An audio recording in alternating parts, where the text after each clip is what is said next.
Welcome to another in our series of Kehillat Israel podcasts. This is a recording of Rabbi Amy Bernstein's weekly Friday morning Torah study.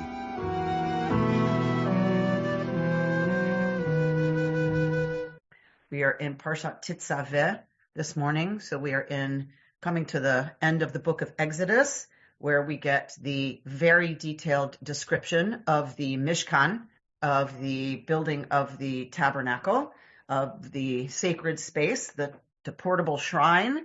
The rabbis understand it as a portable Sinai, that God wants to give the people after Sinai and a way to experience that all the time.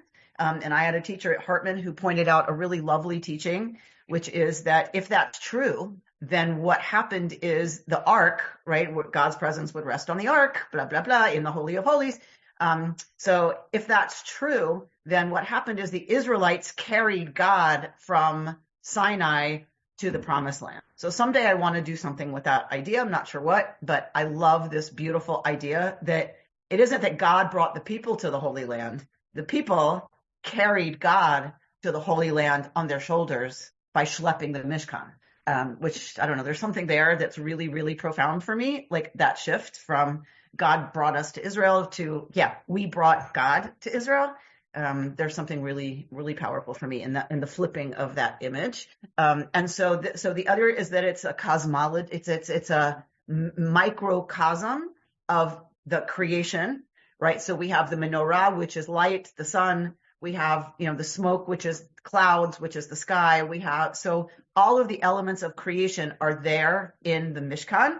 Other people have mapped the structure of the Mishkan onto the human body. So there's lots of ways that we understand the Mishkan to be representative of creation, of the human being, of the relationship and the covenant between God and Israel, because it's the traveling portable Sinai. So however we choose to see it, there's lots of ways to dive into the deeper meanings and symbolism of the Mishkan.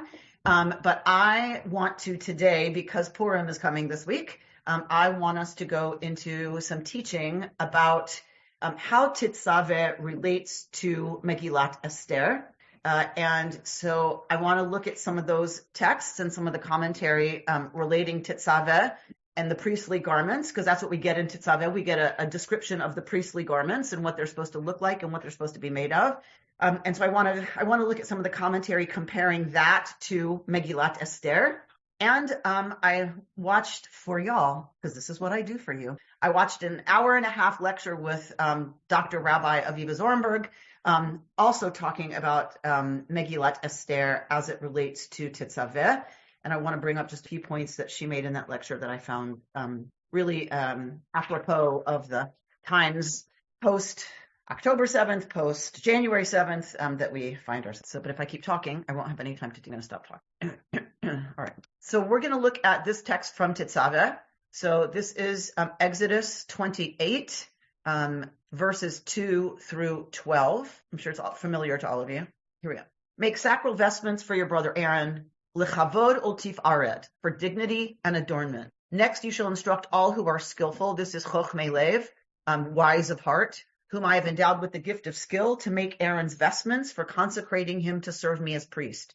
These are the vestments they are to make: a breastpiece, an ephod, a robe, a fringed tunic, a headdress, and a sash. They shall make those sacral vestments for your brother Aaron and his sons for priestly service to me. They therefore shall receive the gold, the blue, purple, and crimson yarns, and the fine linen. They shall make the ephod of gold, of blue, purple, and crimson yarns, and of fine twisted linen, worked into designs. It shall have 2 shoulder pieces attached. They shall be attached at its 2 ends, and the decorated band that is upon it shall be made like it, of 1 piece with it, of gold, blue, purple, and crimson yarns, and of fine twisted linen. Then take 2 lazuli stones and engrave on them the names of the sons of Israel, 6 of their names on the one stone, and the names of the remaining 6 on the other stone, in order of their birth. On the 2 stones you shall make seal engravings, the work of a lapidary, of the names of the children of Israel. Having bordered them with frames of gold, attach 2 stones to the shoulder piece of the ephod as stones for remembrance of the Israelite people, whose names Aaron shall carry upon his 2 shoulder pieces for remembrance before Yod Heh Vav Heh. All right, we've studied this a lot. If you've never seen it before, now you have. But you can imagine these are hugely ornate for the time and the place, the ancient Near East. These are hugely ornate garments that are incredibly expensive because of the color dye used. It is an incredibly expensive set of garments that he will be wearing. And of course, gold is involved both in the thread, it is spun into thread, as well as being, things that link the breastplate to the clothing, that kind of stuff is all gold. So it's hugely extravagant for a group of former slaves to be understanding their high priest to be dressed in. But it makes perfect sense anthropologically. If your God is the most important thing, then of course the priest serving the God has to have the most expensive and fancy and extravagant clothes of any of the clothing worn in that culture. It makes complete sense, right? So looking at this description, looking at the detail of the descriptions, we're also going to see this description from 28:34, a golden bell and a pomegranate, all around the hem of the robe. This is going to be important in looking at Megillat Esther. Aaron shall wear it while officiating, so that the sound of it is heard when he comes into the sanctuary before Yud He Vav He, and when he goes out, that he may not die. Torah doesn't say anything more than that about this. The rabbis understand this in lots of ways. One of the ways they take it is as a teaching for us about what's polite, that one doesn't enter the private chamber of someone without knocking, and that is rude behavior. And if you're dealing with God, you do not want to be rude, right? And it seems like it's lethal if you are.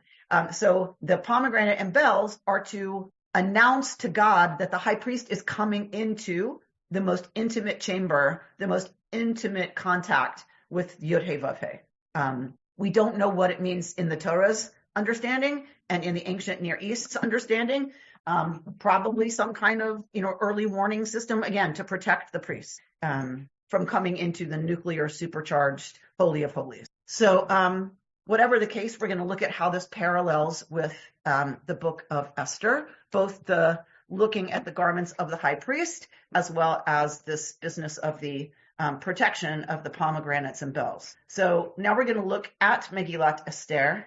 Hopefully all of you know the story of Megillat Esther at this point. I'm not going to do the whole story. I'm just going to lift up certain pieces of it. If you have questions, don't be embarrassed to ask. Some people have never read Megillat Esther, because we don't really do it as liberal Jews. So no stupid questions. If something is unclear, just ask. All right, so we're going to the part of Megillat Esther when it comes to the banquet that that Esther invites Achashverosh and Haman to, right? Because she's buttering him up, right? Because she's going to eventually ask for him to overturn the decree calling for the murder of all the Jews of Shushan. At the end of this period, the king gave a banquet for 7 days in the court of the king's palace garden for all. This is the king's banquet. For all the people who lived in the fortress of Shushan, high and low alike. There were hangings of white cotton and blue wool, caught up by cords of fine linen and purple wool, to silver rods and alabaster columns. And there were couches of gold and silver on a pavement of marble, alabaster, mother of pearl, and mosaics. Royal wine was served in abundance as befits a king, in golden beakers of varied design. And the rule for the drinking was no restrictions, for the king had given orders to every palace steward to comply with every person's wishes. In addition, Queen Vashti gave a banquet for women in the royal palace of Achashverosh. On the 7th day, when the king was merry with wine, he ordered Meuman, Bezeta, Harbona, Bigta, Abakta, Zatar, and Karkas, the 7 eunuchs in attendance, to bring Queen Vashti before the king wearing a royal diadem to display her beauty to the peoples and the officials, for she was a beautiful woman. But Vashti refused to come at the king's command conveyed by the eunuchs. The king was greatly incensed, and his fury burned within him.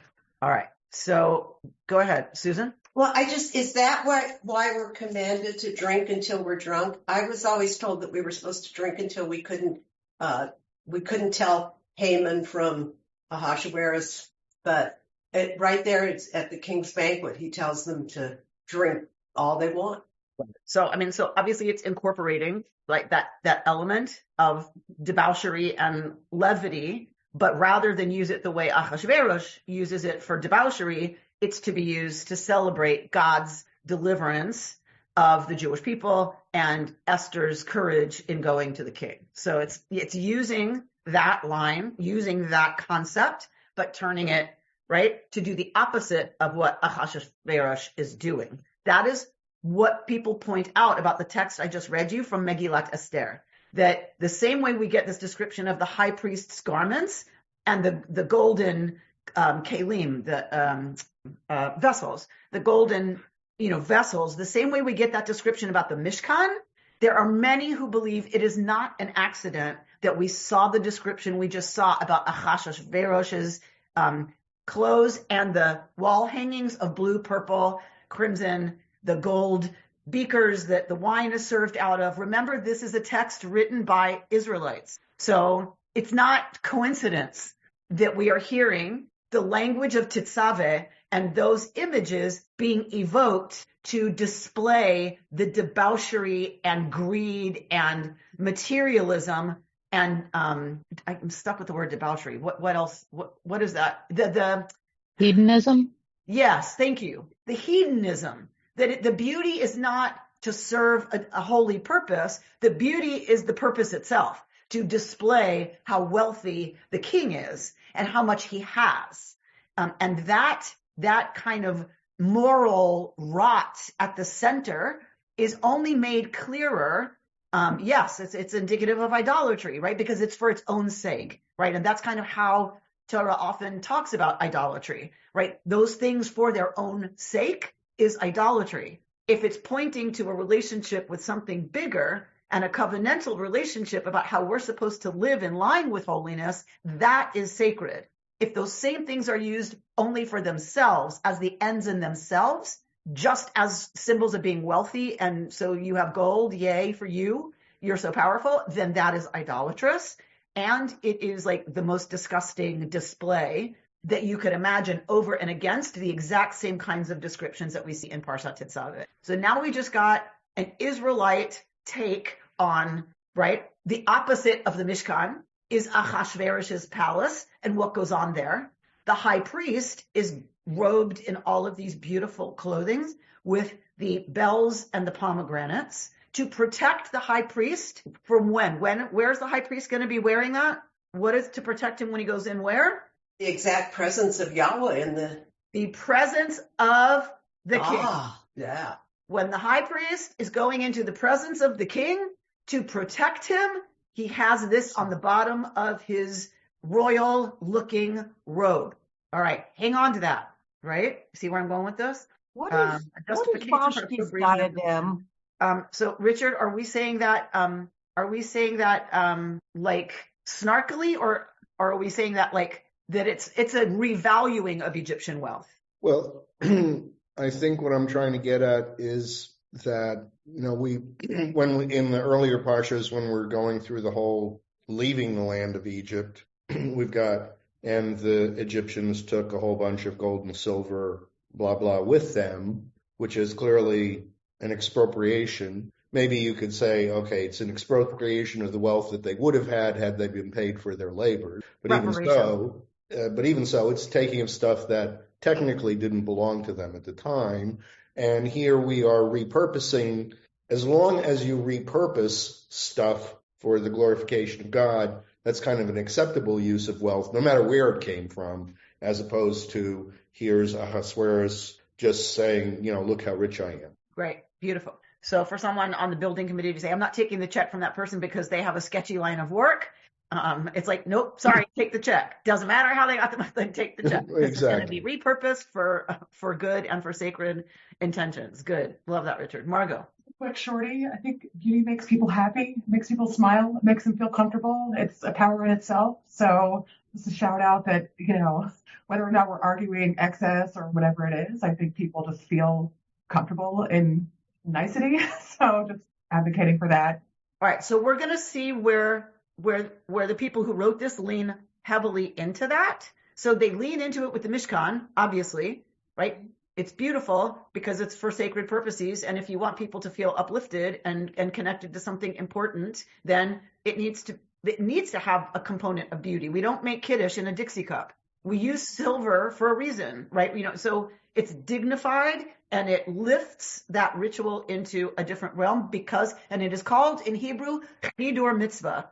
So there's doing the mitzvah, and then there's chidur mitzvah, meaning the beautification of the mitzvah. So you can do the mitzvah, I can make kiddush from this. But if I really want to take it seriously and elevate it, then I do chidur mitzvah, and I use a really beautiful cup to make kiddush. It's how I got in a fight one time at convention. I know it's hard to believe, but I got in a fight in the shopping part of convention because I was trying on this beautiful silk talit that the person who makes them thought would look beautiful on me. And some guys walk by and they're sneering. These men are sneering at, and they said it loud enough for me to hear it. They totally miss the point when they buy these beautiful silk talitot, that's not the point. It's just to wear a fashionable blah, blah, blah, blah, blah, blah. And I said, ever heard of chidur mitzvah, mister? Do you make kiddush in a Dixie cup? I don't think so. But when it comes to women wearing something beautiful, you have something to say about it. That is so fascinating. Okay, so anyway, chidur mitzvah, the beautification of the mitzvah. But what we see, Margot, to your point, is that it's purposefully written to show that the beauty in Achashverosh's palace is not about the beauty that uplifts. It's about the beauty being the point, not to uplift. Right? But we're going to see what the text does with Esther. Okay. Cause I want you to hold on to that thought and hold on to that point. Okay. God. Yeah. Don't even. Okay. So here Achashverosh objectifies Vashti's beauty and wants to use it, right, to display his power. So that is another way that her beauty is being used by Achashverosh as a thing he owns. And so definitely, this is a feminist text in that Vashti says, hell to the no, I'm not coming. She said no to the king. So my friends wrote a song. She said no to the king. She said no to the king. So she says no. We can assume she was put to death. We're not told that, but we can assume it. Even if you don't assume that, she was banished for sure. So now there's a beauty contest, and all virgins must sign up for the beauty contest. They must be registered and sign up.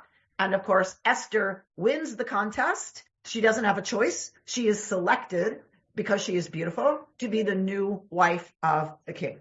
And so this commentator is saying the same materials that earlier in the Jewish journey had been assembled to glorify God now serve as the backdrop for drinking and debauchery.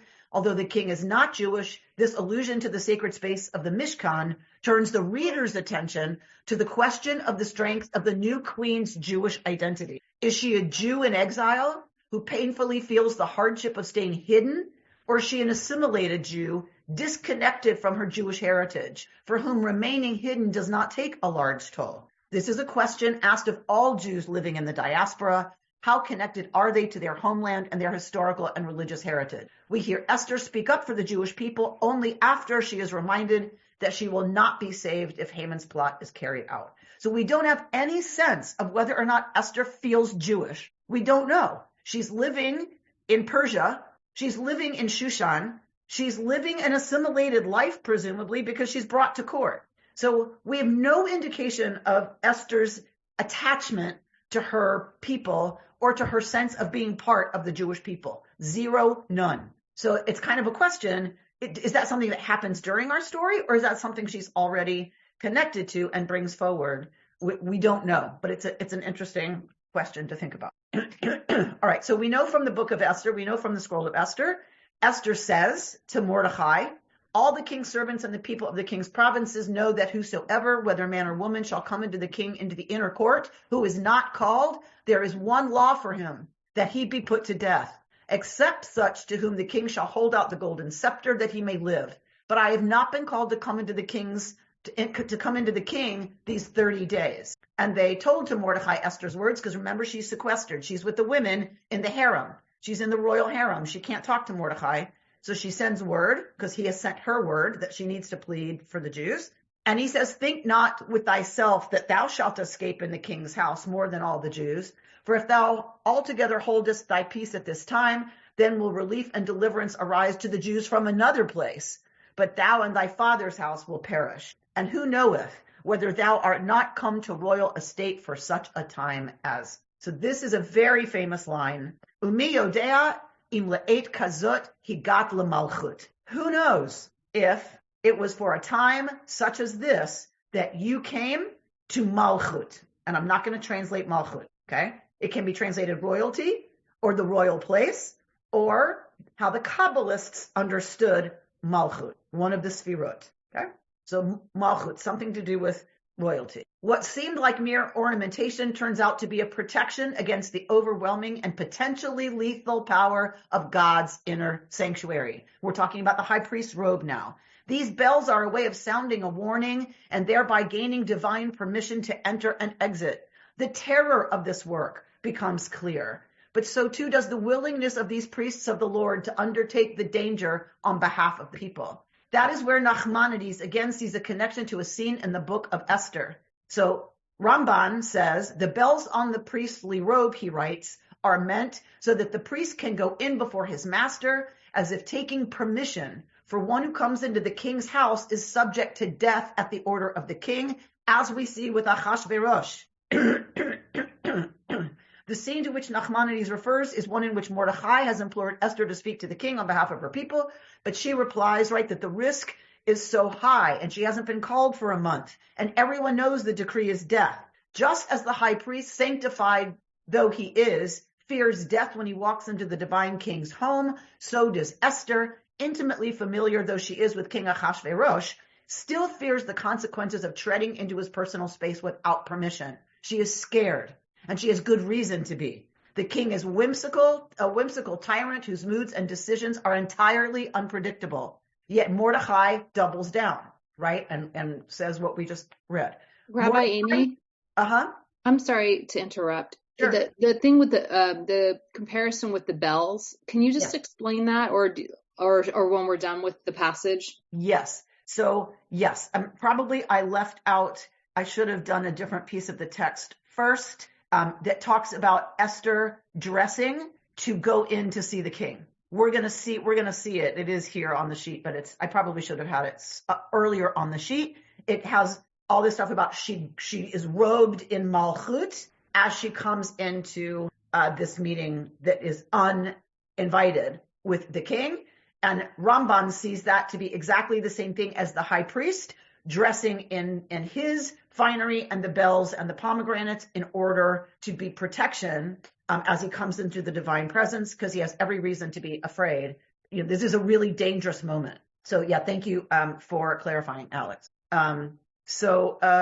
Mordechai, who will one day wear the priestly colors himself, is here telling Esther, who is truly the high priestess of this tale, that she must enter the inner court of her king despite her fears, just as the priests of old risked death as they entered into God's space once a year on behalf of the people. They did so unquestioningly because this was their position. They had been chosen for just such a task. We are given status, Mordechai indicates to Esther, so that we can serve. We are a kingdom of priests and a holy nation, and there will come a time when every one of us will be called upon to stand before the king on behalf of the people. That perhaps is the lesson that the priests of Parshat Tetzaveh have to lend the Purim story. Their constancy and commitment, their willingness to sacrifice themselves if necessary, their belief in the inherent sanctity of their task.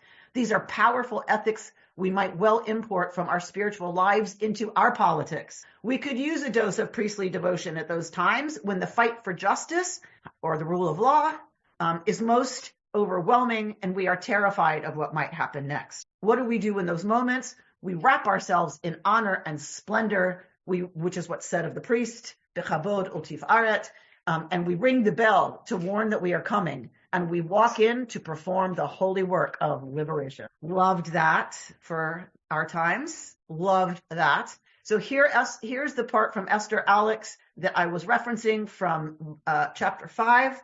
Now it came to pass on the third day that Esther put on her royal apparel and stood in the inner court of the king's house over against the king's house, And the king sat upon his royal throne in the royal house over against the entrance of the house. Esther, as it is written, and it came to pass on the third day, dressed herself in royalty. Shouldn't it say garments of royalty? Rather, she dressed herself in the Holy Spirit. Okay, so what is happening here with the Midrash? If you look at the Hebrew, what does it say? Vatilbosh Esther Malchut. Esther dressed in Malchut. It doesn't say big day Malchut, clothing of royalty. It says she dressed herself in royalty. So the Midrash in the Talmud is going to say that's on purpose, of course. This is the word of God. Of course it's on purpose. Why doesn't it say royal clothing? Because that's not what it was. It was, yes, royal clothing, but it was more than that. She dressed herself in the Holy Spirit of Malchut, the Shekhinah. She garbed herself in Malchut, the Sphirah that is Shekhinah, and the contact of divinity with this earthly realm. That is what Malchut is. That is the Sphirah that is the lowest one that connects our human realm to the divine Sphirot that are 9 levels higher. Malchut being the one that we connect closest to, God in this world, and it is associated with Shekhinah. So this beautiful reading by the Midrash, don't read that there's a word left out, that the word clothing is left out. No, it's purposeful. She was garbed in Malchut to go before the king and risk death, to stand for her people, to risk everything, her life, everything. She dressed herself in the Shekhinah. That is the only way we're able to do those things that feel that hard, that feel that frightening and terrifying and existentially like we might be obliterated. The self we've been might be obliterated. Our understanding of who we've been in the world might be obliterated. And that can be transformation. It doesn't have to mean death. To do that, we must garb ourselves in the Shekhinah, in the divine presence. That is the only thing that gives us the courage to enter into that chamber and allow whatever's going to happen to unfold. Margot? A quick, and I see that Mehmet is not online, but this is this invokes a memory from one of my favorite films, Moulin Rouge, when they performed the song "The Show Must Go On," and Nicole Kidman, Satine dresses. She's like, not doing well, and she has to do what she doesn't want to do, and she gets it together and puts on a beautiful costume. Everything is ready, and she throws her shoulders back to perform this act of appealing to the Maharaja, basically the person with the wealth and the power, etc. And, this is not Jewish, but sometimes in the business world or the world, I have to remember that the show must go on, and I put my costume on and I, present myself in the world, and it just feels like an act of power and strength to do that. And I loved what you mentioned about bringing, the energy of Shekhinah in there as well. I think as a student and, of just the divine presence and really wanting to connect with my own Judaism through feminist, ways. I think this is the beauty aspect is one that we do have a little bit more, on that side. And it is just, the power of presence really has to do with our body and, what.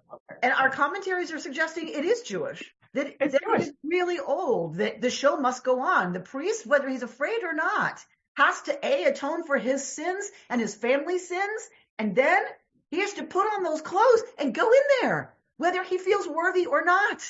Whether he feels like this year it's going to be zappage for sure, because I've been a terrible father and a terrible husband, right? It doesn't matter. The show must go on. You put on that outfit and you go in there. And, the Midrash wants to say that is often what happens with exactly what you said. A beautiful woman dressed in beautiful garments has a power, an access to a power that we do not ignore. We just say, we call it as it is. And there's a higher level of beauty, right, also that she brings to this, and that she's willing to risk her life for her people. Amen. All right. So this is picking up again on, it doesn't say garments. It says it's Malchut itself that she was wearing. And in the Talmud, Rabbi Hanina interprets Malchut to mean Ruach HaKodesh, the divine spirit. While Esther's tribal affiliation remains hidden, there is something of the divine that is revealing itself through her. When she enters the king's chamber, it is a gross trivialization to say she is beautiful. Instead, in Rabbi Hanina's view, she is literally a revelation, right? So, you've heard that used of ravishing women who walk in, they are a revelation. Well, he's saying that's literal. She's dressed in the Holy Spirit. So when she comes in that space, it is The divine is revealed through her presence. All right. Bert and Carol, one of you have a comment? Yes. There's this thing about physical beauty here. Uh-huh. What about people who are not beautiful? What about people who don't look ordinary? What about people who don't have clothes, nice clothes? Does that mean they can't approach? No, it means that there's a reason Kate Middleton is so beautiful. The prince was not going to choose an ugly bride. That is not going to happen in our fairy tale stories, and that's not how it happens in the real world either. So when you're talking about the most important role in the land, it's going to be a beautiful woman dressed in beautiful clothing, because this is a story about royalty, and that's what royalty does. So here it's used to kind of cut at that value system, to your point, right? This is cutting at that. That people forget that Esther is a parody. It is a criticism of Babylonia. It is a criticism of the Jews who choose to stay in Babylonia and not go back, some people want to say. Others want to say it's a celebration of the fact that Jews can live anywhere in the world and can be safe and can access the secular halls of power. But in any case, it is definitely digging at the value structure of Achashverosh's palace. That she is picked because she is beautiful is already a judgment about Achashverosh being shallow. But remember, a high priest could not be someone who was deformed. So Torah also has a relationship to the idea of physical beauty being one that is a blessing, right? Rachel is beautiful. It was a sign of divine favor. We don't have to like that, but it's a fact. But I do think here there's an awareness that Vashti resisted being used as an object, her beauty, to be objectified, and Esther chooses to use that beauty and her power with Achashverosh for divine and sacred purposes, not the beauty for her own gain, if that makes sense. So I think what you're saying is there, but without pretending this is how the world works, without pretending this is not how it works. All right. So who knows if it is not for just such a moment as this that you came into contact with the Shekhinah? Who knows if it is not for just such a moment as this that you came to be a vehicle of the divine, that this was your point for existing, right? As we all celebrate Purim, this was written obviously around the pandemic, but I think it suits our times as well of catastrophe. As we all celebrate Purim this year, donning masks that cover the wrong halves of our faces, staring down a global poly-crisis, pandemic, injustice, climate collapse, fascism, we might wonder why we should have been born to see such times. And this year, the question asked if Esther presses itself upon us as well. No, we are not queens. Well, not all of us, but we are not powerless. We have each of us come into the Malchut, into this complex, glorious, fragile, wounded, and still God-soaked world. The odds of any of us having been born are zero, yet here we are. So maybe we are here in a time such as this, because we are here for such a time as this. As Mordecai says, who knows? Who knows, right? What we do know is that we're here, and we're here in some really tough times. 2025 was going to be, for me, coming out of 2 years of hell. I was so excited for December 31st of 2024 to come. Then there was January 7th, 2025. So I'm not bringing this to sugarcoat anything. You know me better than that. I bring it because it really is for me like one of those perspectives of Torah that lands pretty solidly for me. You're here.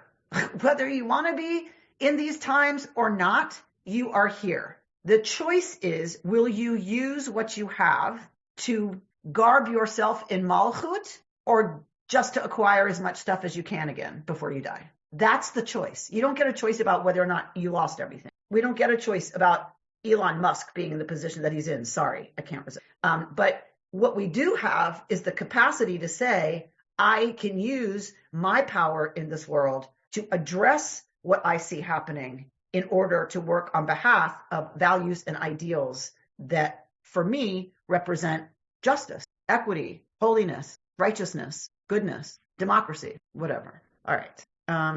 And so we're going to see Mordecai also is dressed. Remember, he saves the day. He saves Achashverosh's life. He reveals the plot to kill Achashverosh and is rewarded with royal robes of blue and white, with a magnificent crown of gold and a mantle of fine linen and purple wool. and the city of Shushan rang with joyous cries. So now we have the hero Mordechai being dressed in priestly garments. So both Esther and Mordechai are in these royal colors and royal garments, just as our high priest is in Parshat Tetzaveh.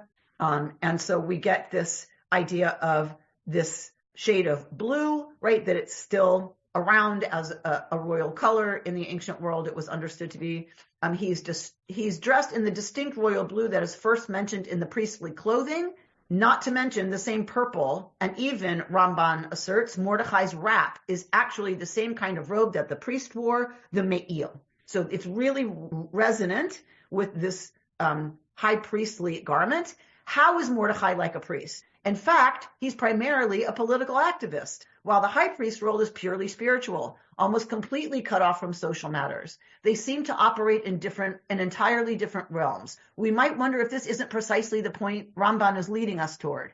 There is something holy about political action, and conversely, something liberating in the spiritual atonement that the priest offers. On the surface, it seems that Purim involves an escape from reality. Purim provides us with the hope that the garments we put on that seem only to mask our present realities can reveal the deep-seated consciousness of our potential for change, our ability to bring happiness and fulfillment to our lives and our country and our city.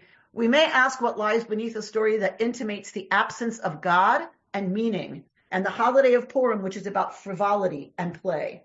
Underneath the garment of the story is perhaps a glimpse of the existence of a force in the universe that can help us move beyond who we are and what our lives presently are, and enable us to become who we aspire. All right. So one more thing I want to talk about that feels like really appropriate for our moment is, so Esther stepping into power when women in many of these cultures were on the sidelines. Okay, I'm going to go to the Aviva Zornberg piece, because what she lifts up is what Ramban was just talking about, that the commentaries all point to the fact that Esther, you cannot miss in Hebrew, Esther sounds a lot like Hester, putting an H in front of it. Hester is hidden. Hester Panim, for the Kabbalists, is that aspect of the hiding of the divine countenance, which is the only way bad things can happen.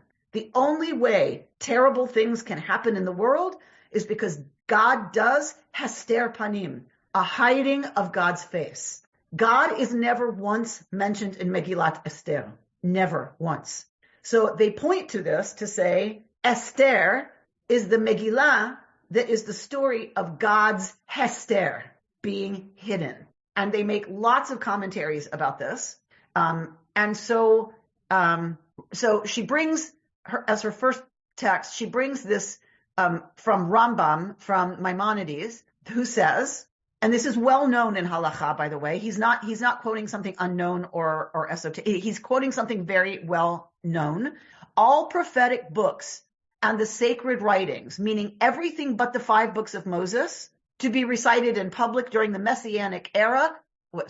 All prophetic books and the sacred writings will cease to be recited in public during the Messianic era, except the book of Esther. All right, take that in for a second. Rambam is quoting what everybody knows, that when Messiah comes, only the 5 books will be read for Torah readings, because of course there's still going to be Shachrit and Mariv, Mincha and Mariv. Of course, we're still going to go to Shul, right? So when we go to Shul and there's a Torah reading, which there will be, of course, on Monday and Thursday and Shabbat and on holidays, of course, that's not going to change when the Mashiach comes. So when we go to Shul and there's a public reading of Torah, all the other stuff, Haftarah, all the writings, none of that, Psalms, none of that is going to be read anymore, because there's no need for it anymore. Torah is eternal, but there's no need for all that other stuff except Megillat Esther. Megillat Esther will still be read in the Yemei Mashiach, in the days of the Mashiach. Although ancient troubles will be remembered no longer, as it is written in Isaiah, the troubles of the past are forgotten and hidden from my eyes.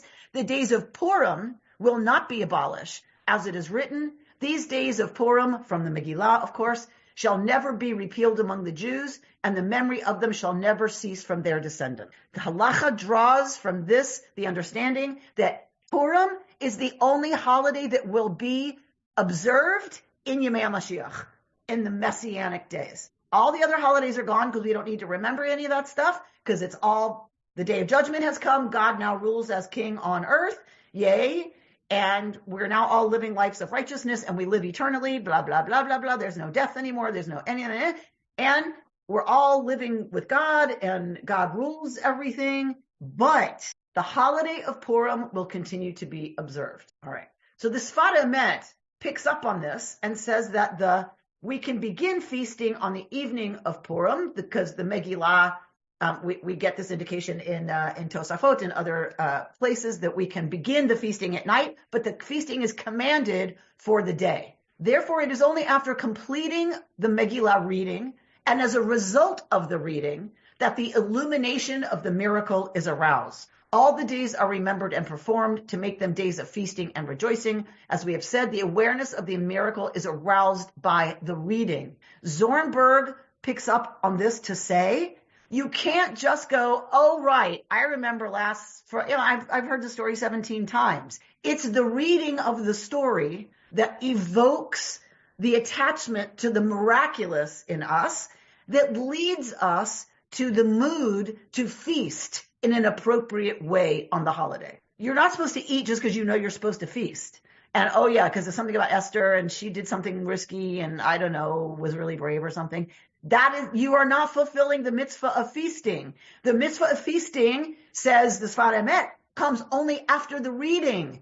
You have to evoke in yourselves the wonder and the bravery and the courage and the risk of this moment and the difficulty of this moment for her, or else your feasting's not legitimately feasting.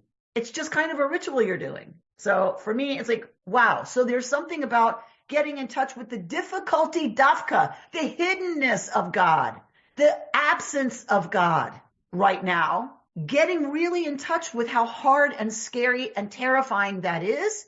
She's saying, this is Zornberg saying that that's what Sfat Emet is suggesting.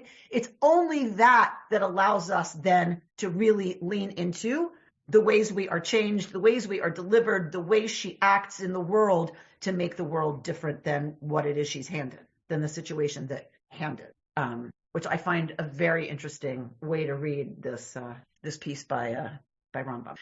He was the king of Persia, Rashi says. It was in the days of Yemei Achashverosh, in the days of Achashverosh. Rashi's going to bring forward an explication and says he was the king of Persia, Achashverosh was, who reigned in place of Korash at the end of the 70 years of the Babylonian exile. Who cares, Rashi? What do we always have to ask about Rashi? Whenever we see an answer from Rashi explicating something, we have to ask, what is Rashi's problem? What is Rashi's issue here? Why does he bring this forward?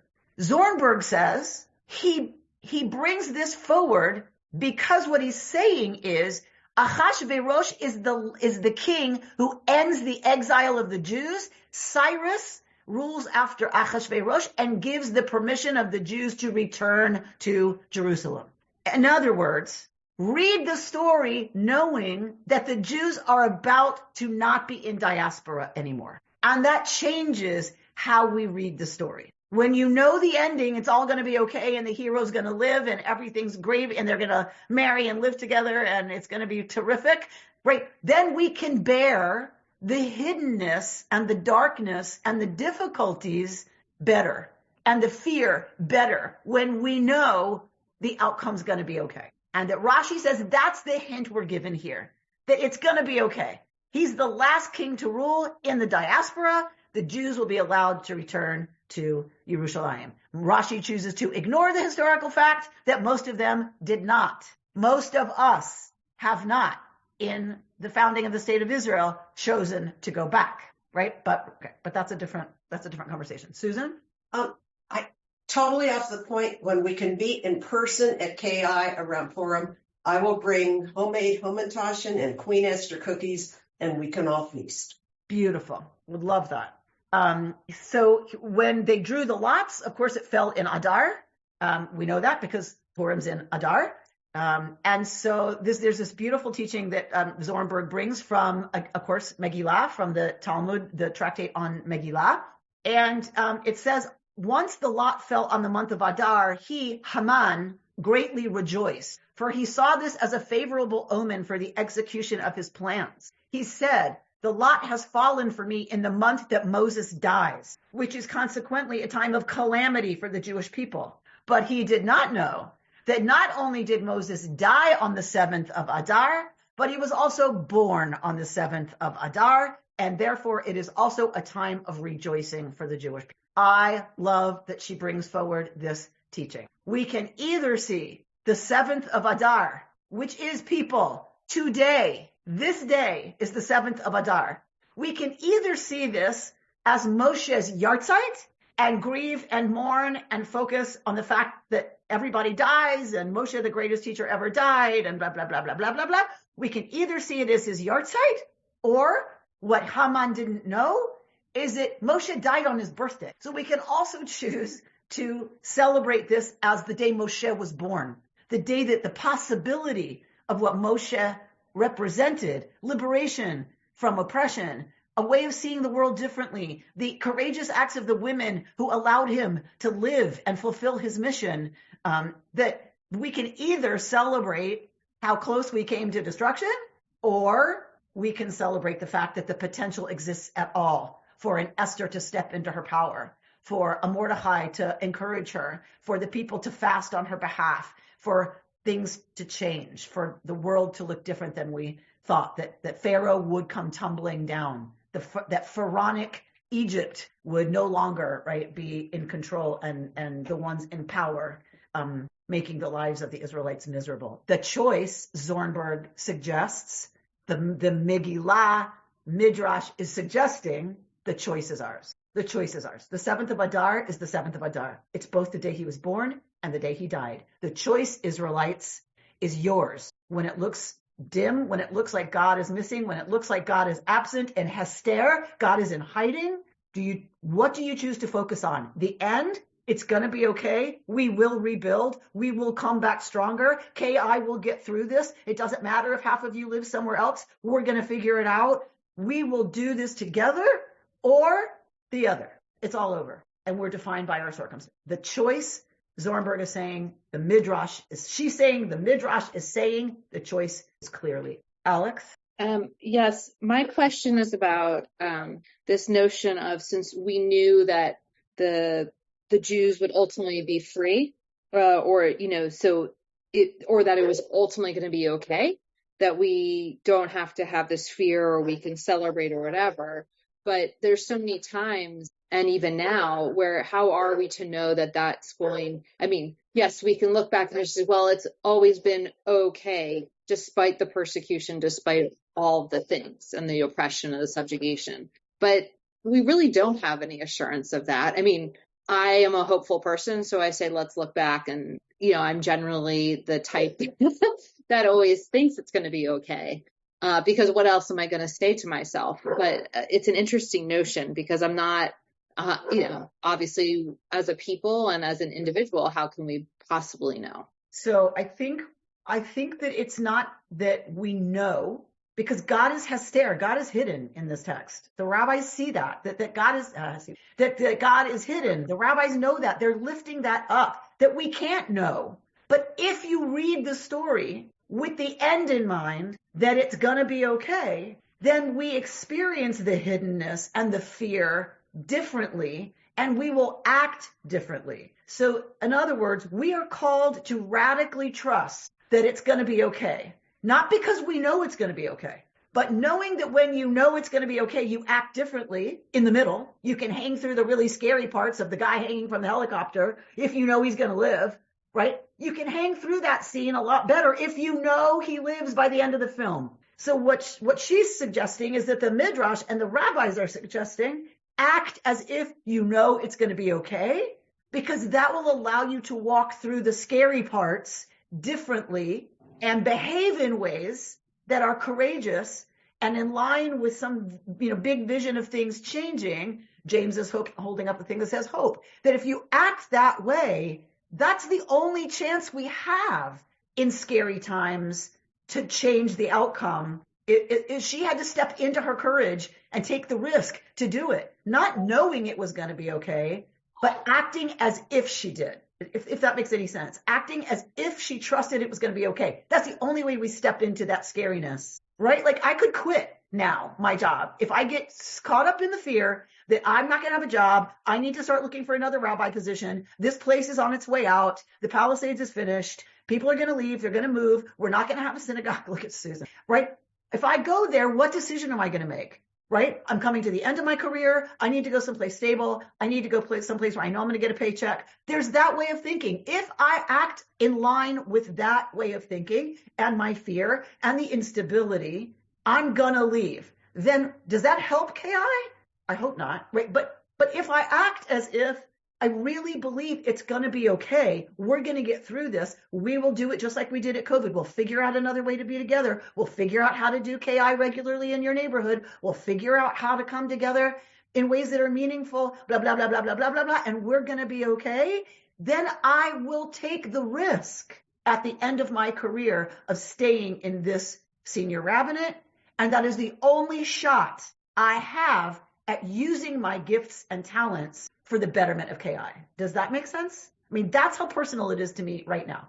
It makes complete sense. I think what I would love is to sort of, for lack of a better word, unpack or discuss like really how this all connects, coming back to the bells, the garments, that I'd like to further explore, because there's something clearly really meaningful there and so much tied in. So, Bert?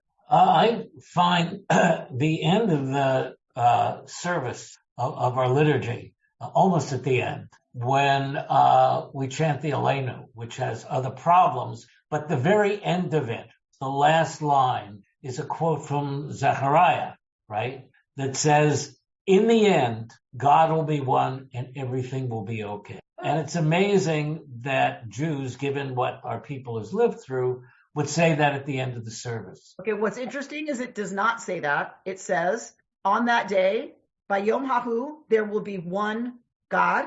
Right. And God's name will be one. Right, which is... It does not say it will be okay. Okay, I've always assumed that there's the implication that when that happens, it will be okay. Okay, but that's your implication. Just to be clear, that's okay. Your interpretation. What it says is God will be one, and everyone will call God Yod He Vav He. Mm-hmm. It is actually proselytizing, saying everyone will call God Yod He Vav He. Not Jesus, not Allah, not Baal, not Astarte. Everyone in the world will call God Yud He Vav He. So anyone who wants to claim that we were not proselytizers is just wrong. If you read Zechariah, that's exactly what it says. Which is why the Aleinu is so controversial in these times. Correct. But I have no problem reconstructing that to mean on that day, when we are finally living in the Messianic age, every single human being will understand that divinity is being unfolding, is, was, will be, however they understand that everybody will believe that existence unfolding is the divine. The mystery at the heart of reality unfolding and evolving is God, and it is not someone who calls for the death and destruction of other people. Which is why I think it's very positive and optimistic. Great. I agree with you. I agree with your reading and your reconstruction. So is that why the bells and the whistles? Sorry, I'm going back to the garments. Is that like I'm coming back full circle? Is that so that we can? It's that reminder of the divinity. That's what's bringing. I don't know. I'm still wanting to go back to the text. Okay, so I'm not, so what I brought that text forward to show is that both the ancient Israelite understanding of the importance of the garments of the high priest is the same understanding in the ancient world and in today's world of royal garments. That when you have a very important position, you dress for that role. The high priest had royal garments, so does royalty. It's what we do with the power that comes with that position in Esther's case, right? Will she use that position for the good? The high priest has to do the same thing.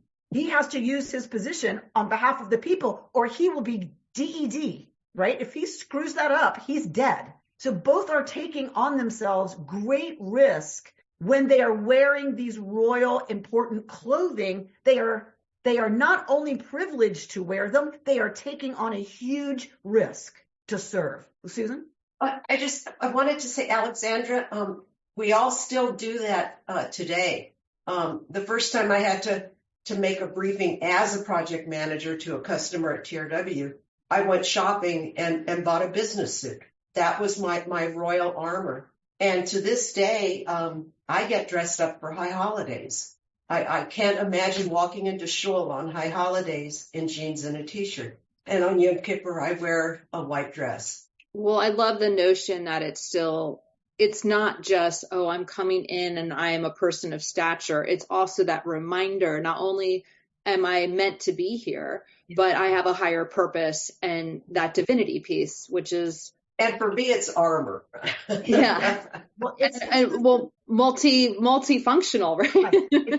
It's suggestive of the weight of that role, right? And of that position. And those clothes are weighty, and the last thing I grabbed before I left, evacuating, I guess it was two though. I had my high holiday robe hanging in the garage because it needed to go to the dry cleaner to be cleaned and pressed. And Judy always did that.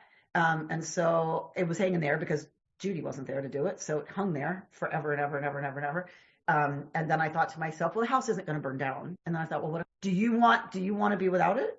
And I grabbed it last minute with the talit on it that I wear at high holidays and threw it in the back of the trunk going, I can always have it pressed later if it turns out everything's fine. But I knew I had to grab the royal robe, the priestess robe, because there is a way. It feels very different to put that on and stand there at high holy days than it does to wear, even my fanciest of regular. Yes. So it's still definitely many of us that reality. Rachel. Thank you. There was something you said before, Rabbi, about having to behave and act as if you already know what the outcome is going to be and that the outcome is going to be positive. And that really resonated and struck such a nerve. So both this idea that, dress the part that you want to play, that's really, yes, that's so applicable today, right? But in my line of work, I go through periods where I have clients panicking left and right now is one of those times. So it's financial, and so we've got clients who are on the one hand panicking because of the markets, and on the other hand because of all the changes coming down from the federal government.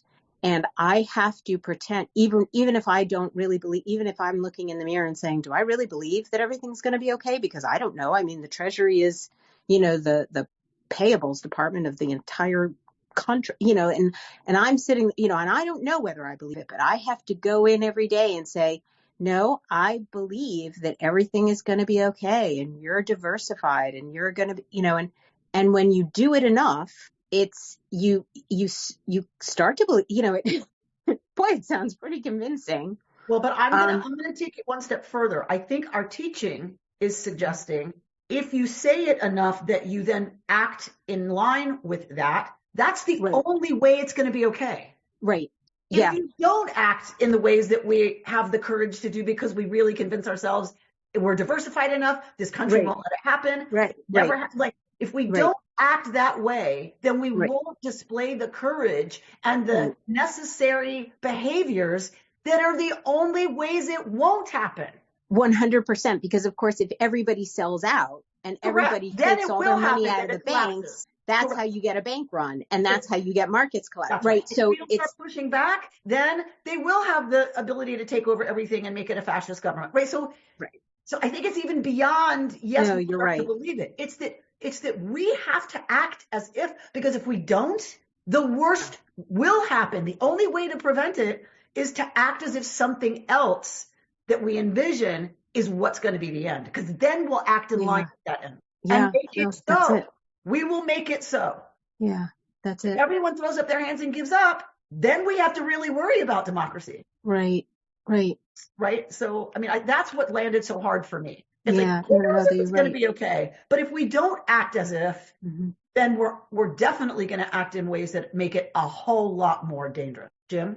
Yeah, Amy, just without going into a whole long stories, what I'm surmising what you're saying is, and I've lived this, is if I give in to my fears, they eventually become self-fulfilling prophecies, so I could get handicapped by the fears, or I could do something. And fears, there's an acronym for fear that I've heard. It's called future events appearing real, or false evidence appearing real. Alternative facts.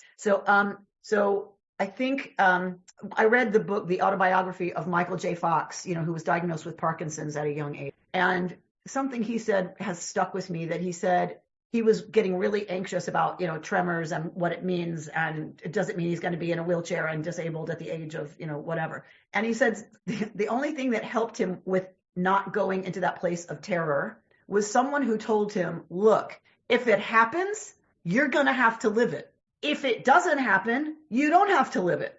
But if you go ahead and act as if now that it's going to happen, you've suffered twice. If it does happen, you've suffered now and when it happens. And if it doesn't happen, you have suffered needlessly. And it's like, oh my God, that makes so much sense to y'all who know I'm not an optimist, right? That makes so much sense. Just as a realist, why put yourself through the agony if it may not actually turn out that way? Now that's completely useless. And what I've been saying all along also is that we need to act in ways that are going to help fulfill, right, the possibilities of it being okay. And that's only going to happen if we really believe that's possible. You've been listening to Rabbi Amy Bernstein's Friday morning Torah study from Kehillat Israel in Pacific Palisades, California. For more information, go to our website, www.ourki.org.